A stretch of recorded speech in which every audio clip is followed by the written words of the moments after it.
स्वागत है सभी भक्तगणों को जो मेरे चैनल पर कथा सुन रहे हैं या पढ़ रहे हैं। कथा को पूरी सुनिएगा चाहे पढ़िएगा।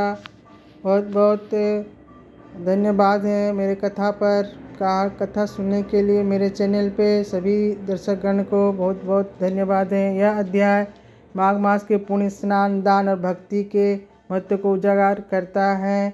माघ मास का चौथा अध्याय जो कि यह पद्म पुराण पर आधारित है, इसके आधार पर इसमें कथा का सारांश माघ मास का दिया गया है। महर्षि वशिष्ठ का शस्त्र अर्जुन को माघ मास का महात्म्य सुनाते हैं जो स्वयं भगवान दत्तात्रेय से प्राप्त हुआ था। यह है अध्याय 4 जो माघ मास का महत्व को बताता है। महीस्मती के राजा शस्त्रार्जुन ने सत्य पर्वत पर विराजमान भगवान दत्तात्रेय से पूछा, हे योगियों में श्रेष्ठ, कृपया मुझे माघ मास का महत्व बताइए। तब योगी जी ने कथा का सारांश बताते हुए भगवान दत्तात्रेय ने उत्तर दिया। उन्होंने कहा कि यह वही ज्ञान है जो ब्रह्मा जी ने नारद जी को बताया था। माघ मास में प्रातः काल स्नान, दान, व्रत और भगवत दर्शन स्मरण करने से समस्त पापों का नाश होता है। इस प्रकार कथा सुनने के लिए मेरे चैनल पर बने रहें और कथा बीच में नहीं छोड़नी चाहिए। कथा का सारांश में दिया गया है। माघ मास का स्नान का महत्व इसमें बताया गया है। जो व्यक्ति भारतवर्ष में जन्म लेकर भी माघ स्नान नहीं करता उसका जन्म व्यर्थ जाता है।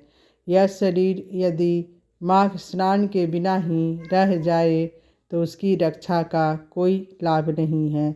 इस प्रकार मेरे चैनल पर कथा सुनिए, पूरा अधूरी नहीं सुननी चाहिए न पढ़नी चाहिए। चैनल पे बने रहिए जब तक चल रही है। कृपया मेरे चैनल पर बने रहे। दान और सेवा के महत्व को भी उन्होंने दत्तात्रेय भगवान जी ने बताया है। इस मास में तिल, अन्न, वस्त्र, कंबल, घी आदि का दान करने से विशेष पुण्य प्राप्त होता है। गाय, ब्राह्मण, अतिथि और ज़रूरतमंदों की सेवा करने से स्वर्ग की प्राप्ति अवश्य ही होती है। इस प्रकार मेरे चैनल पर बने रहिए, कथा पढ़िए, सुनिए। जिसको कथा नहीं पढ़नी है कृपया किसी तरह बने रहिए। मेरे चैनल पर कथा अधूरी नहीं सुननी चाहिए, नहीं तो इसका फल भी नहीं मिल पाएगी।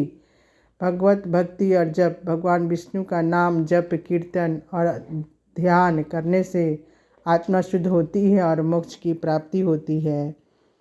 इस प्रकार भगवत भक्ति और दान पुण्य इस कथा में बताई गई है जो कि पद्म पुराण पर आधारित है।